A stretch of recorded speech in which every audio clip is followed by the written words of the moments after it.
And all these people, they prefer me to the football match. But this time I'm just Sorry. That's all right.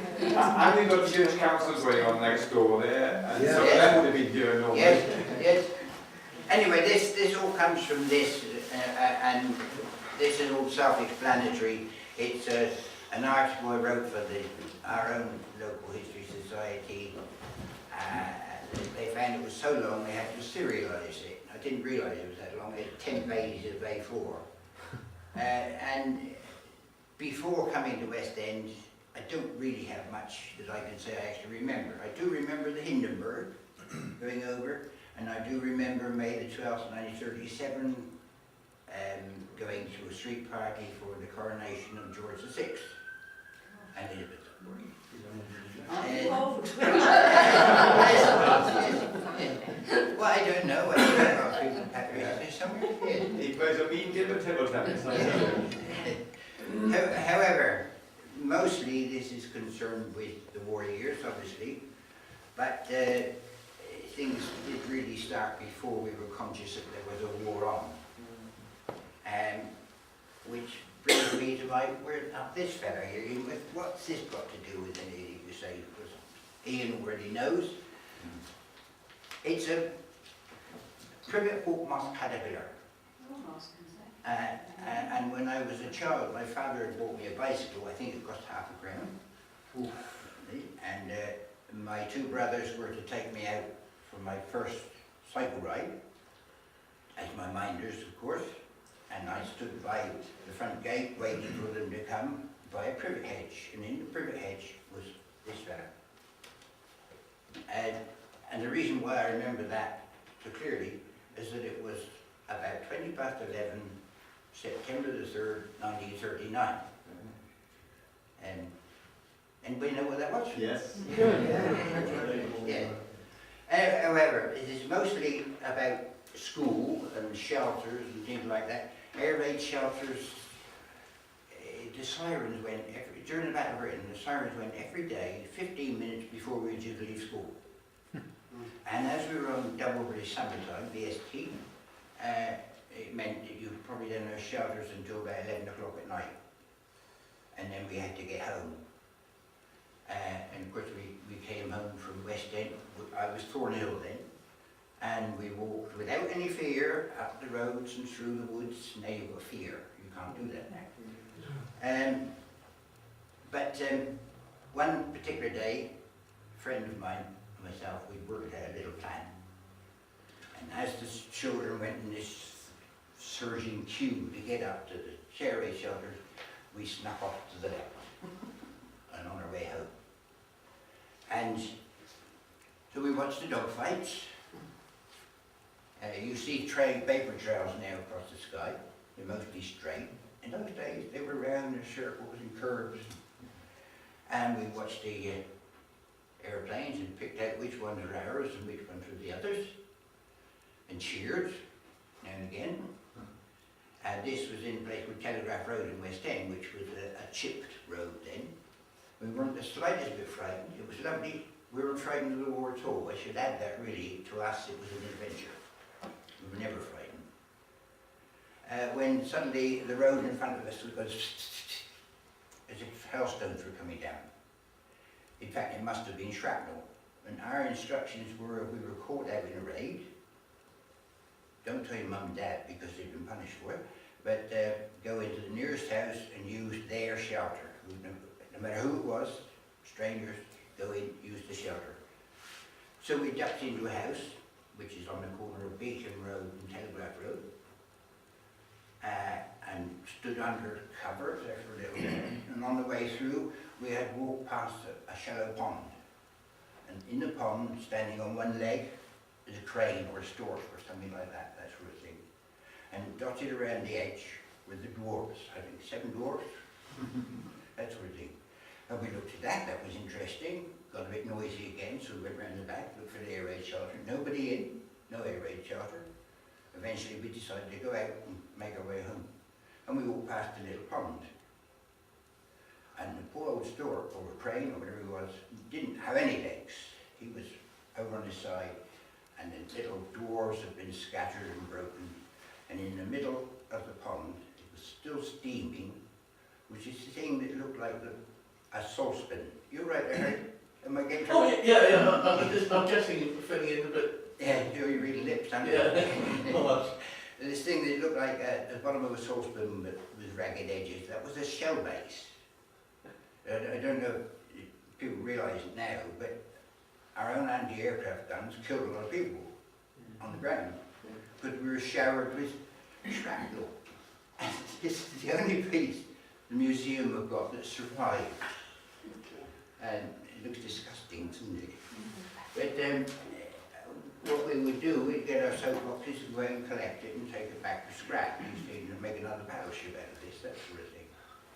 Anyway, all this time, I'd fallen in love. I'd fallen in love with the Spitfire. That's the only picture I can get of a decent Spitfire. And I hoped that they'd keep the war going until I got there. But they didn't. Eventually, I did get to fly in a Spitfire and control it momentarily. Terrifying it was. And I appreciated what the pilots had to put up with, how brave they actually were in the Battle of Britain. When was that again? I do know, but I hear that. When did you actually fly a Spitfire? At what age were you then? 7, 8. Yeah, 8. Yes, 8. Yeah. No, when you flew it. Oh, Flew it. and that was 78, I think. Something like that. Sorry, Yeah. Mr. Yeah, it's me that needs a loop, isn't it? Anyway, they've been my love ever since. I've even got one on my tie, look. I haven't earned it, I'm not entitled to this tie, somebody gave it to me. Anyway, nearly every person you met in those days had one of these on his head. Might be W for Warden, ARP for Air Raid Precautions, and there was the AFS and the NFS, and the police, of course, they all had one. And don't think they even kept their heads warm, to tell you the truth. And the Warden had more power, especially at night, than the police. You know, Dad's Army, put that guy out, you know that one. And of course they would come and test out our gas masks. I've got to hold this one very, very gently because it's fragile, as you can see. This horrible smelling rubber would stretch over your face with the straps tightly around the back. And that green bit on the front was added later. It didn't come originally with that, but they decided that they needed another filter for a different gas. Thank God they were never used. Could I just make a point that in that actual filter they use asbestos? At the time, it didn't know. They think, well, what's wrong with asbestos? That's right. Yes, that's right. You wouldn't have had the fear of asbestos then. This was, you know, everybody's equipment was this little box over the shoulder, and of course, as time went on, the ladies started to dress them up, and the warden had the right to say, "Can I see your box, madam? She found her makeup in there. Where's your gas mask?" You know, with a punishable offence. And they decorated them and put all sorts of things in them. And then, of course, there was this thing called rationing, irrational rationing. So everybody had at least one of these. That is not a real one, it's a copy of one. And the rationing bit very, very hard because we were losing all our ships in the Atlantic, I suppose. I didn't know that then. All I knew was that Mum and Dad said, you scrape that margarine or butter on the bread and you scrape it off again. That's it. And so you had things like school sandwiches. How did Mum and Dad give you a variety in the school sandwiches? One of the best things was dripping, beef dripping, especially the bit at the bottom with the gravy in. You know, you've done it, haven't you? But if you really pinched, you spread the margarine on the bread, scrape it off again, and then sprinkle it with sugar. With nice sandwiches, didn't they? We didn't gravitate to things like real cheese or anything like that. So anyway, that was rationing, and of course that was for food, but everything else was rationed as well. Clothing became rationed, and the way clothing was made was also rationed. The tailors had to, you were allowed to have 4 belt loops on a pair of trousers. Well, I mean, if you did that, they'd be like this, wouldn't they? But no more, no flaps on pockets. They all had to be flapless. This was to save all this thing. And we had a bug you may have heard of called the squander bug. Everybody remember the squander bug? Yeah. Which was a sort of pear-shaped fat thing with hairs and little swastikas all over its body. The theory was that everything you wasted was helping Hitler. You know, that funny fellow over I there. thought that was a potato, but yeah. Well, it looks like it's pear-shaped. Yeah, if you that's like. what I'm saying. It could be a potato, Yeah. but it couldn't have been a potato because we were eating it, wouldn't we? Yeah. Take nuts out of it. Yeah, and as kids, this was a thing we liked to do. You could always get potatoes. There were recipes for making lots of things out of potatoes, custard, milk puddings, even coffee. Milk, I don't believe, I'm not sure whether milk was ever rationed at all. I don't think so. So at school, we would get, if you were big lads, you got 2/3 of the pint. If you were little lads, you got 1/3. And I remember the winter of 39, 40, 40, 41 were very, very hard winters. And frost every night, deep frost every night. And the milkman would come to the school with his crates, 24 bottles in the crates, put them outside the door, and this great big icicle would go upwards out of the spout, you know. And the answer to that was to bring them in and put them next to the central heating. Now, the central heating was a solid fuel stove. Yeah.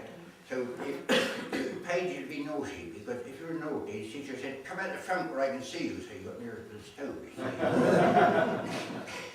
And this big tower of iced milk, as it thawed, it would topple and fall down on the hot plates. You see, you know, this awful smell go right throughout the building. It lingered. I can still smell it now. But the schools also provided school meals, which I couldn't take because I couldn't stand the smell of overboiled cabbage. So I took sandwiches. And there was a thing there at that time called the British Restaurant. Yes, nothing about it, you remember? Yes. And they set up all over the show. Now, one of them set up in the church hall at West End, on the top of Church Hill. And I could get a good meal in there for a penny. Because soup was a penny, main dish was threepence. You do understand threepence, don't you? Yes. And the sweet was 2pence. And there was a jug of water on the table, and with it there was a basket full of hunks of bread. So if I paid a penny, ate all the bread and drank the water. Oh, that was lovely. And so that way I avoided the school meals. As the war went on, I became a Cub and a Boy Scout. And this was our vicar in West End at the time. He was a Reverend Dr. Mason. He was a very good man. He was huge, about 20 stone, and a voice to match. He became the brain of Britain. And one day he came into the scout house where we were all doing these silly things that Boy Scouts used to do, and told us that he was putting on a play in a church hall, and that we were all had to choose who we were going to be. And we all had a copy of the script. It was in the bar of a pub, and it was a murder thing, you see. And well, I looked at it, and oh, wise man me, I thought, who'd got the least dialogue, you see? And I only had a few words to say. I was going to be the village drunk. I've been trying again ever since. And it didn't have much dialogue. I think something like, "Oh, give me another bottle of whiskey," or something like that. You know? And the hall where we had this play with the audience, first audience with all guides, and then this little stage, which was set up as a bar, and in the corner of the bar, a fireplace, which was just hardboard, with a flicker lamp in it, you know what I mean? And the vicar didn't want us to lose our lines, so he sat in there, in the dark, in a chair, with his little torch, and his script. And he read it out for us much louder than we could actually say it. He had a voice to match his girl. And I'm just coming on the stage, staggering on the stage, I can stagger in as well as out, and saying my immortal lines, give me a bottle of whiskey. It boomed out from behind the fireplace, much louder than I would anyway, and at that moment, the fireplace fell down, right into the middle of the stage. And there was the vicar, sitting there with just a little torch. Even forgot to switch it off. So no, there were nearly 200 girl guides in there, nobody noticed. Went right through that. It was a lovely fella, and it's probably the best one that they've had up there, I think. As World War II went on, we had all the usual things. By end of 1941, it was only night raids, and they were rare. A few facts that I've had to gather since. I didn't know then that Southampton had 30,000 incendiary bombs, 30,000, as well as all the high explosives. It had 57 major air raids. It was the 7th most bombed city in town, it was then, in the whole of the British Isles, after Coventry, London, Liverpool was torn. 630 people were killed outright. Another nearly 3,000 people were severely injured. And on top of that, there were minor injuries for another 4,000 or 5,000 people. There were 45,000 buildings destroyed. Can you picture this now? I mean, even Bidron came into it, you see. And those included something like 42,000 houses. So hence, at the end of the war, thousands of prefabs went up. But that was the reason for that. Where we lived was in Thornhill, which at the time were part of West End. There were only 2 fatalities in Thornhill all the time we were there through German activity. One of them, I had a little fellow I used to play with on his front doorstep with lead soldiers, you know, bite their heads off if they don't fit, that sort of thing. And unfortunately, one night in the lull, Dad went in to make a cup of tea, and a bomb landed directly on the shelter where his wife through childbirth. And the other one was much worse. That was what they call a landmine or a parachute mine. And anybody doesn't know the difference, the parachute mine descends slowly, so it doesn't bury itself in the ground and make a big crater. It throws this blast out like that. And the bungalow that was on the corner that got that absolutely disappeared. There was nothing left of that but dust. And 14 people in it died in one bungalow. They were gypsies, and they were pretty crowded. That was in a night raid in 1941. We did not, I think Southampton only had 2 flying bombs, earth bombs if you like, all that time, and there was one outside of Burlesdon.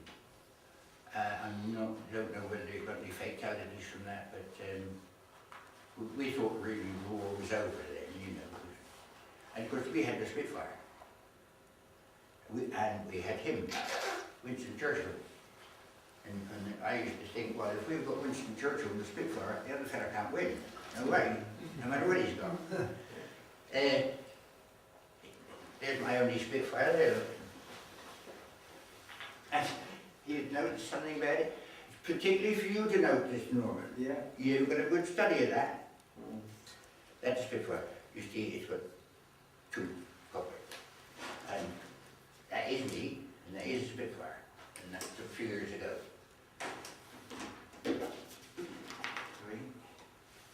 And that brownness aged paper. In fact, a lot of paper did come out that way because it was Cheap. recycled and recycled and recycled. And of course, no biros, didn't borrow a pen. So in school you had an inkwell, little white inkwell, and a pen with a nib, which when the nib broke, they made very good darts. Yeah. And so the most pleasant thing that you could do at that time was to become the ink monitor. I don't know why, but the girls used to love you if you had ink stains all over your fingers. Look!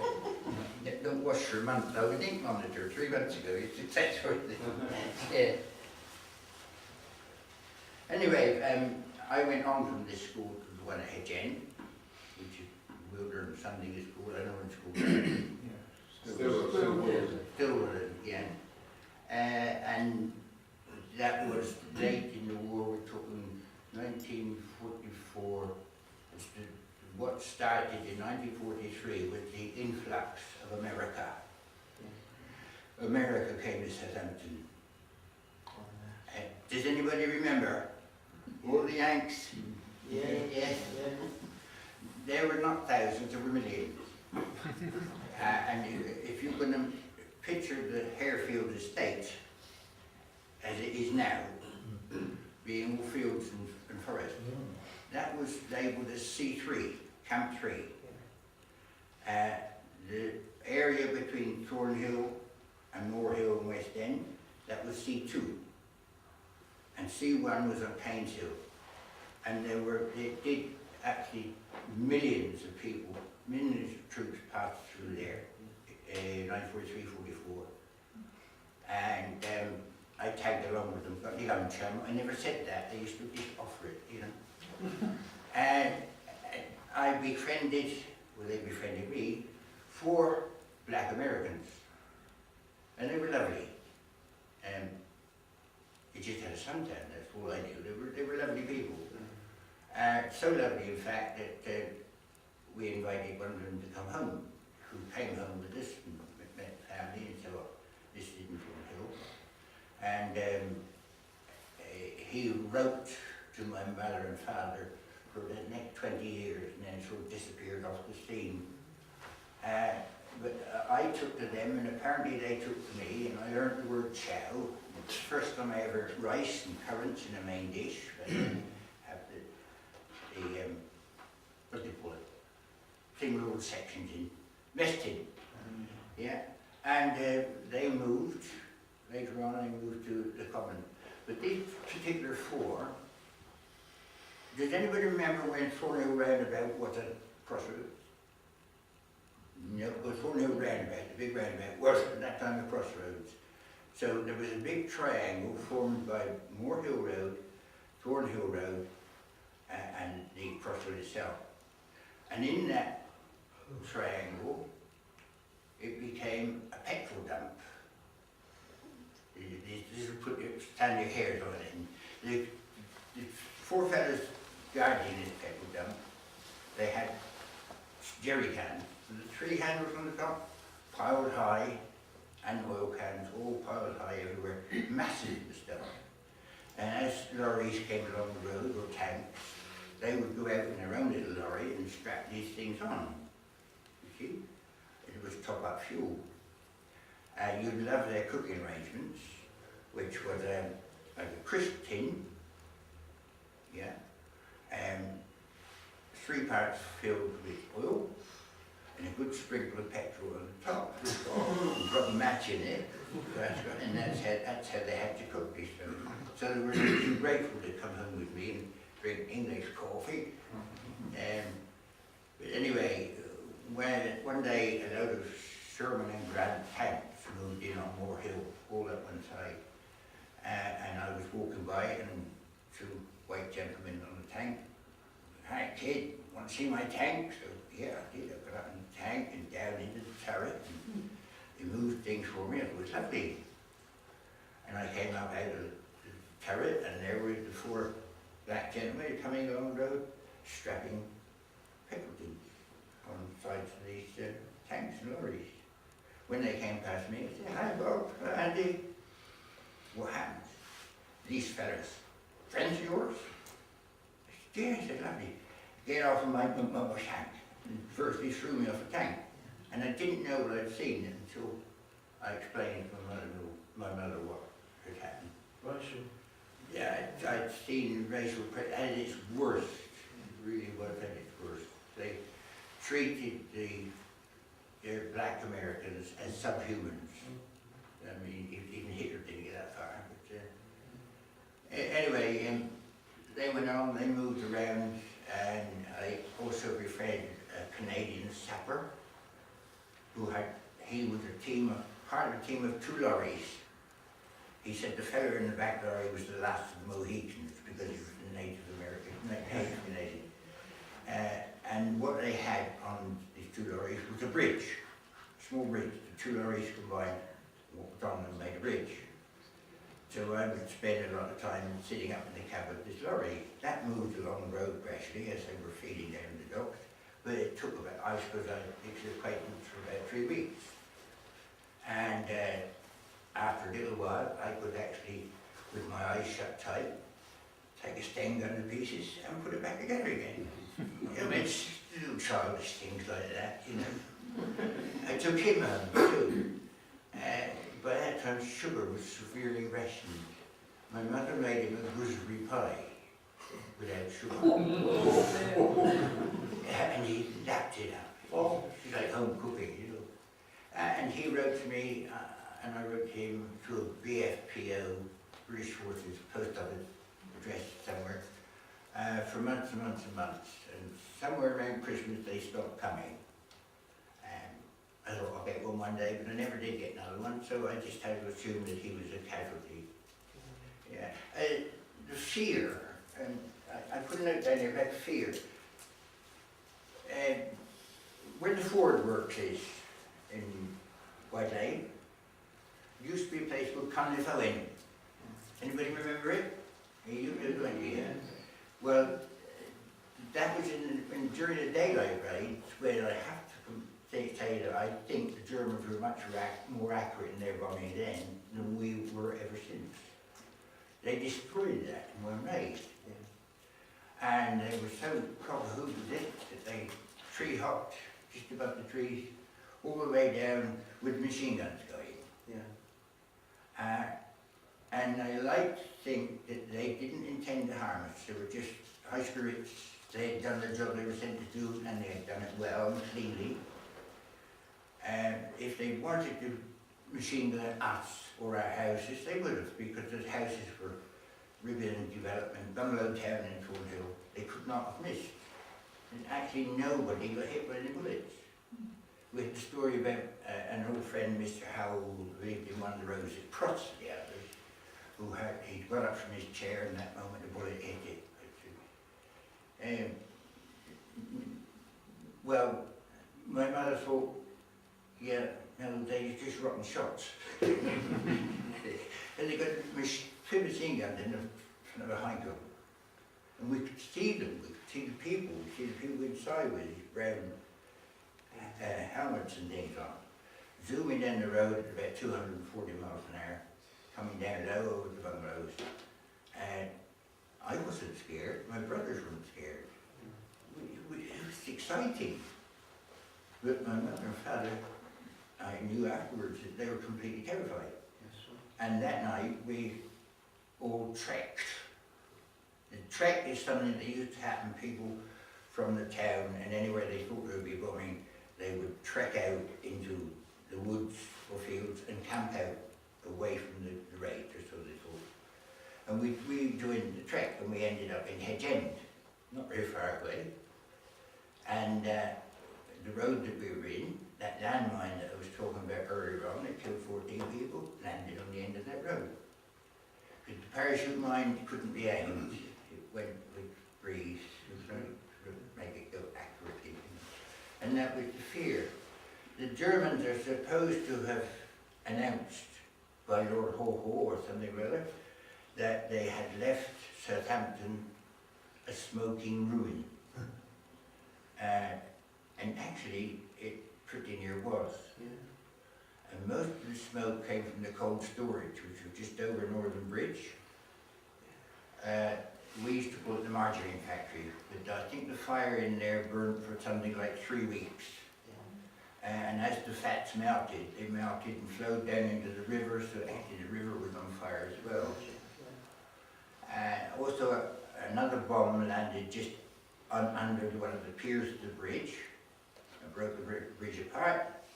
So what did they do? They just put a bit of a ramp down there, which was all right, but they didn't get rid of that until the new bridge came in, which was a long time afterwards.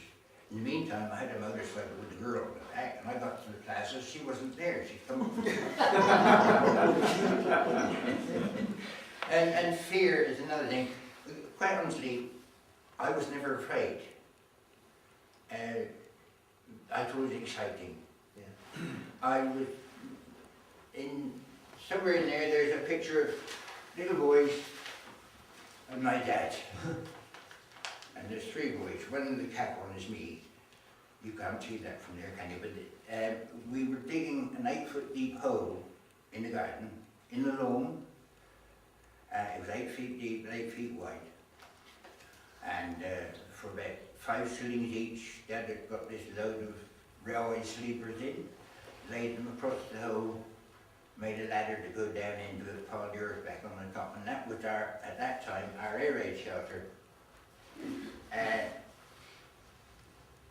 But it was clay soil, and it rained.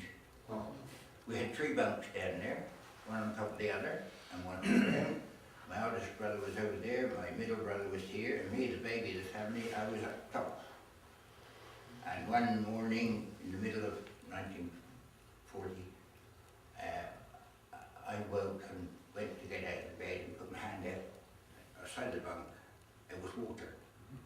So I screamed, didn't I? That's what you would do. They had taken the other 2 out when the water began to seep in, and it was a few inches deep. They left me there. Should have just told me I wasn't well.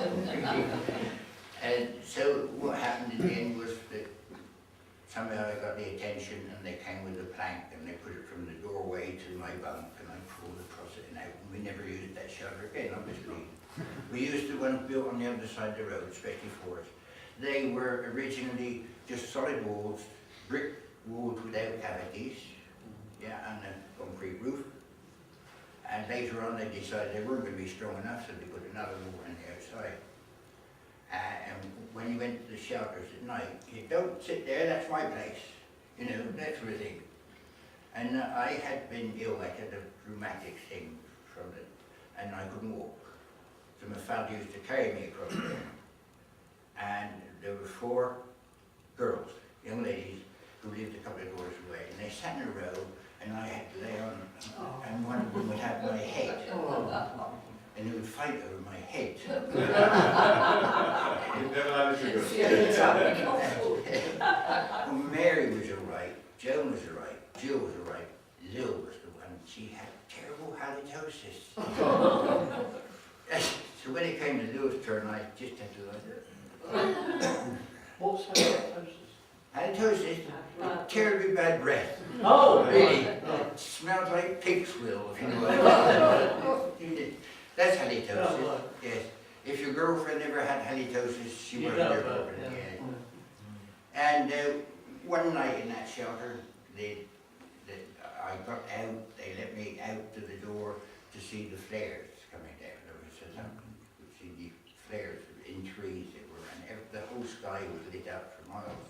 And they put the plane bombing through the flares. And you heard the bombs whistling. They did whistle. They really did whistle. And you thought every one was coming for you. The whistle would grow louder and louder and louder, but somehow it was a mile away, that sort of thing.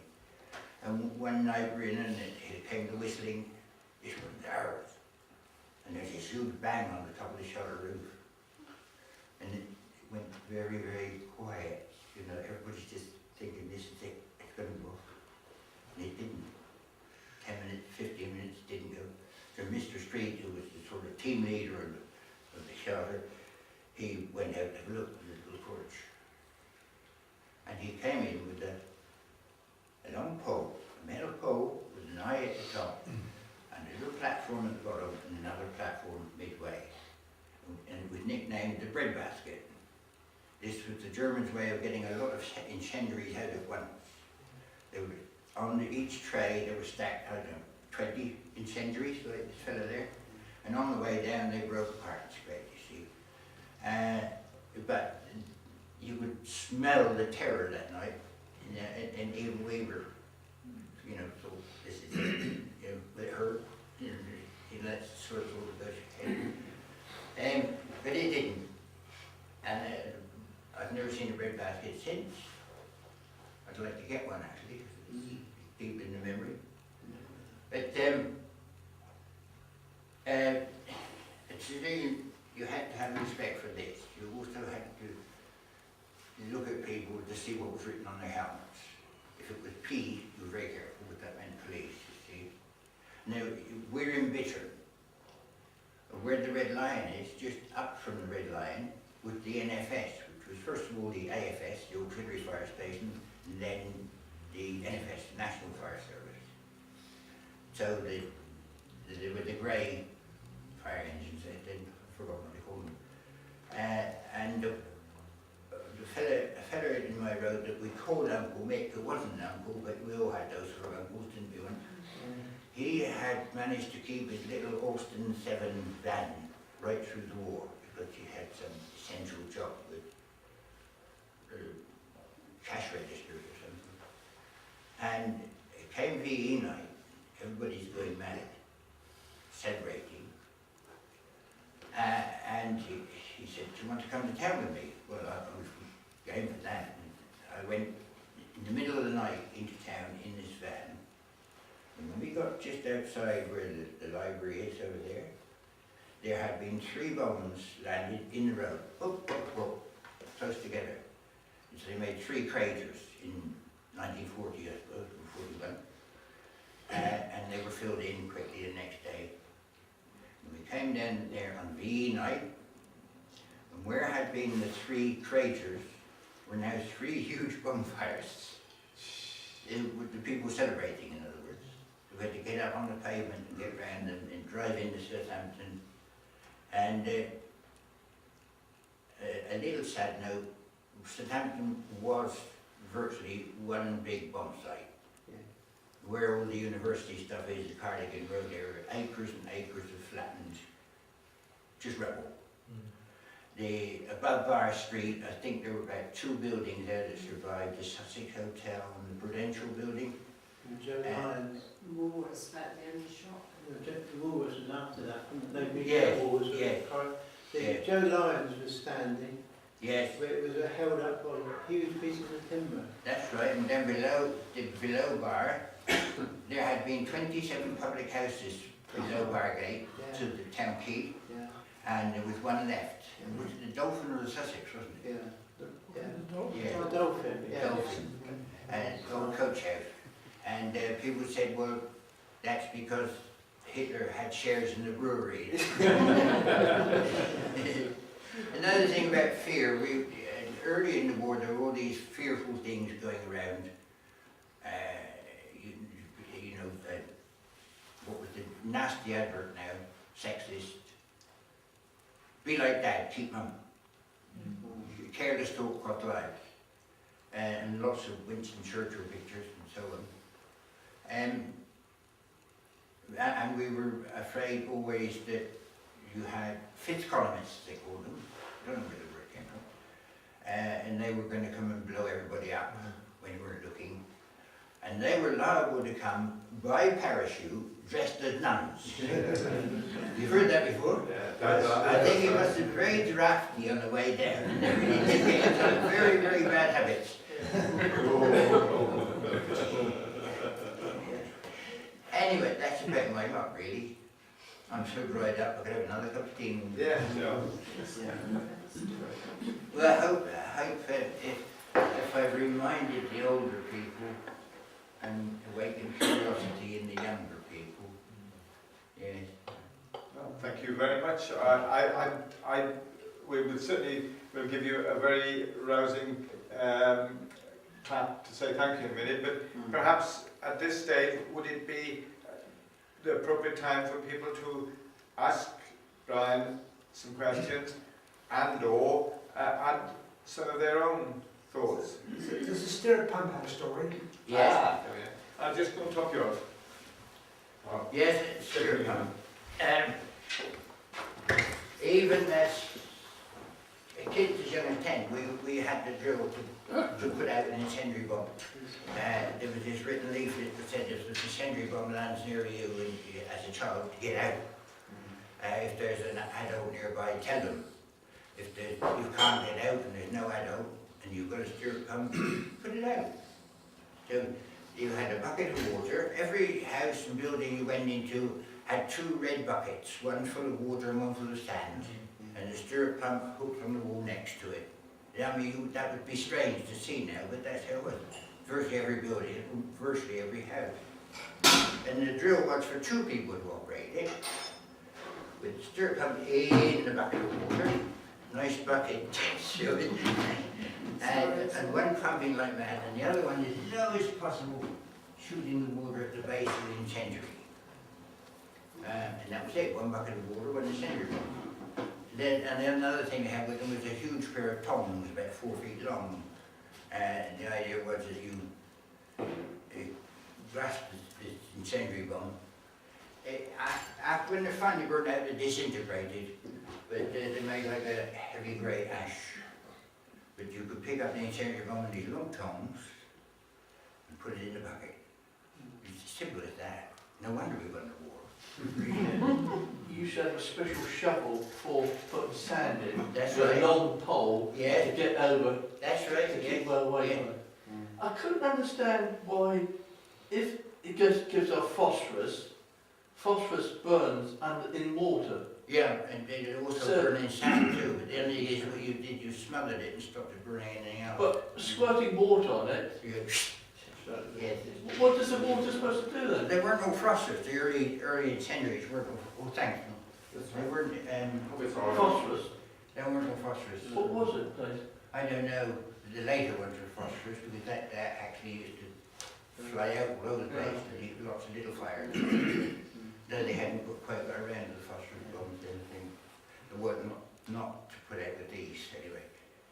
Yeah. Brian, I sit down. Yes. Brian, Oh, I had a high game of table tennis today. I only had one with you though, didn't I? Yeah. And I, Yeah. Brian, Next week. you mentioned about the Cunliffe Owen building. Yes. Well, my dear wife Susie, and most of you know, she was born premature and she was born in the air raid shelter in Southampton General Hospital. Yes. And her mother was en route to the hospital with her sister Yes. to feed her. And they were machine gunned that day Yeah. in Burgess Road by the Swaiting Church at the bottom of the hill. And they dashed into The the Cunliffe Owens Day. Yeah, that's That's September 40, isn't it? Yes. September 40. Yeah. So she was only a few weeks old. Yes. And they ran into the church, but she said that when they came out, there was all these bullet holes all up the middle of That's the road. right. We had them in the gravel and Yeah. and a long time afterwards, my brother and I said today, he said we could have bought you the bullet. They had 1 bullet Yeah. that they found just a few years ago lodged in the chimney, bent in, you know.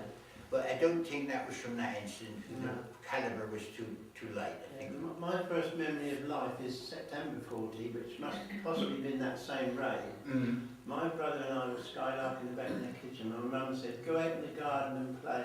And my brother's 18 months old and we ran outside and he said, call up all them plays, and they got crosses on. So he nosedived straight into the air raid shelter. Yeah. But he didn't go down to the bottom of the air raid shelter because it was full of sick Yeah, I'll ask you a water. question, or anybody here. Does anybody know of anybody getting killed by any of those bullets? Well, I don't think, No. I mean, some of the those playing twin machine guns. concerned weren't too worried. I think they were just wanting to get out of the way, you know. Something like 2,000 rounds a minute were coming down. If they wanted to get us Oh, or yeah, ours, sure. they would have. Yeah, And I think at that time the war was a little bit Yeah. honourable, yeah, you see. So you didn't go for civilian targets. yeah. But these blokes, no matter what nationality they were, they had just done the job they were sent out to do. Right, And it was a daring job. Yeah, yeah. And the treetop high. Brilliant, brilliant bit of fun, wasn't So what did they do on the way back? Hey, we've done it, lads. shoot up a few marrows and things in the back garden, you know. Another memory of mine was in just prior to D-Day when Slampton was literally covered with Yeah. everything. We went home. We were sitting on the wall in Hill Lane by King Edward's School, and a tank came down Hill Lane, lost the track and went straight through the cemetery wall, and the gravestones flying literally. And we went home and said, "We seen this tank." My dad said, "You haven't seen anything. Just be quiet." Keeps them, yes. And then my grandmother pulled the black egg back, and this huge black man having a shave in her bird bath in their garden.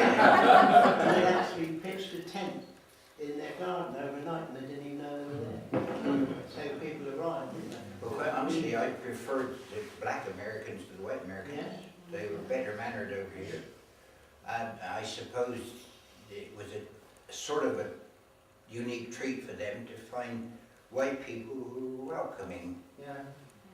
We also had another incident when my brother and I, we were doing something in Wilton Road, and this truck, a Jeep went by, and this packet of Camel cigarettes came out over the top, and a box of book matches. So we sat in the field behind our house in Eastbourne Avenue, and we smoked one after the other. And we were missing for tea. And my dad came and found us, and not a word was said. He took us home and put us to bed. My mum said, "Both of you agree, you know." With Camel cigarettes. Yeah. I bet, because they had quite strong cigarette tobacco, didn't they? Yeah. Spots in the clothes didn't smell tobacco. Sorry? Spots in the clothes didn't smell tobacco. Well, Father knew what we'd done because all the cigarette ends were around the benches. Could I say, it's this classic, when you go Anderson's shelter, the bottom always floods out. There's no way of putting, like they do a boat or a cloth tar. You didn't have to near for that stuff then, did you? The polythene wasn't even invented. Well, not the Macintosh, it's not the Rubberized ground sheets. yes, ground sheets. Yeah. Nothing like that you could put there to keep the water sealed. No. Keep the water. I thought they had duckboards in, didn't they? Yeah, that's what my next did. Just that the Anderson shelter they built in the garden, Yeah. it was basically about 4 pieces of curved tin. Yes, my neighbour's got one. Yeah. They used it as a shed. Yeah, that's You it. could scalp yourself. That's it, it does. Yeah. Yeah. And the recommendations for those was to dig a hole about 3 feet deep, put the soil over there, put the Anderson up, and then put the soil back on the top. Some people still got them now, haven't they? I don't think there's one in there, but they're... But all you could do is a duck board to keep it dry. Yeah. Like, And that floated in the end. it had to have a pump, so to pump the water out before you get into Oh it. yeah? I think that's the job of the father, when it's so regular, the bombing raids, he said, well, it's an hour before the bombing raid, I'll go in and get some buckets and get the water out. Can I just say about shelters, we had a brick-built hole in our garden, brick-lined with a concrete floor and a thick concrete lid. I don't know who built it, with a sort of entrance of a ladder, and it was my job as a small girl to go down the ladder and check the depth of the water. Yeah. And we had our stirrup pump, we had a pump to pump the water out, and we all helped to get the water out. It was extremely damp, but They do. it Well, kept us alive. the dampness certainly caused me to be ill. And another story I could say was that there were 3 of us, 3 sisters. My sister was only a very small child, and we only stayed 1 year of the war here. Yeah. Then we went off to Swanage, and I had a whale of a time there. Were you evacuee? Not really, because I went to stay near an arm, so I was an evacuee at the beginning, but we packed that one in, we didn't like it very much. Yeah. But there was one particular raid, you know, at the beginning, as you say, there was raid after raid after raid, Yeah. but you got a bit blasé about it. That's right, yeah. And there are 2 funny things. One is that my mother had just got my younger sister off to sleep when the air raid went. And so my older sister and I went down into the shelter. My mother came down, leaving Val in bed because she'd only just got her to sleep. Yeah. But she only lasted about 3 minutes down Yeah. the shelter, and she thought, I can't stand this. Yeah. Claustrophobic. So it was a toss-up. She thought she'd be all right. No, she wasn't going to be all right. No. So she went to get her. But we had, my grandfather came to stay, and his idea was that we girls should be protected on the footpath. It was a very small garden. It wouldn't. Our garden wasn't much bigger than this room. Well, it probably wasn't as big as this room in Pear Tree Gardens. And my grandfather thought that we should be protected, so we had saucepans and a colander on our heads as we walked down the garden to shelter from whatever was coming from above. But I have very happy memories of that shelter, and it is now underneath the school playground, that shelter, Yeah. being filled in, and should anybody want to do any excavations, down there are two brass piano candlestick holders Really? that were once on our piano. Have you got And a we map of this unscrewed them, treasure? and that was our lighting down in the shelter. Yeah. And they're still there if anybody likes to go and Our visit it. starting to Still on top. Our starting to come. Yes, I'll have them back, please. If you dig them up before I'm gone. My thinking, hello. Yeah. Could I ask another one? Why not? Well, I've seen those gas mask boxes, black sort of plastic, leather, but that's the general one, is a cardboard The one. general ones like that. How do they get on with the rain and did they Yeah, want well, it was big business. Woolworths started selling about 6 ones a time. You could buy a canvas cover to go around that. Yeah, yeah. And it could be pretty for the ladies too. But the general one just have to be careful not to get it wet. I It's suppose. later on the ladies started using them as handbags. Yeah. You'd find a powder puff inside instead of a... That's not going to do any good, the mustard gas. So they painted the tops of all the pillar boxes. Yeah. With a sort of greenish stuff, which I'm never quite sure, but it was supposed to detect Change gas. colour. Yes, yeah. And this little thing, and you know, I just learned only a couple of days ago, it's a piece of shrapnel. And a big the word shrapnel, lump of a nose cone. it was And here called comes- after Lieutenant and I General suddenly heard Shrapnel, bang. who lived in Pear Tree House. Literally a First World War. Yes, it's about, plus before the moving in Caribbean. Or, He invented a shell which was full of bariums yeah. in it. It could even, yes. And so now the names, well, I mean, that's the word that's right over all the things that we've got, like the word blitz and so on. Over there in that piece of the road where the library is, I told you about 3 bombs that landed in that road.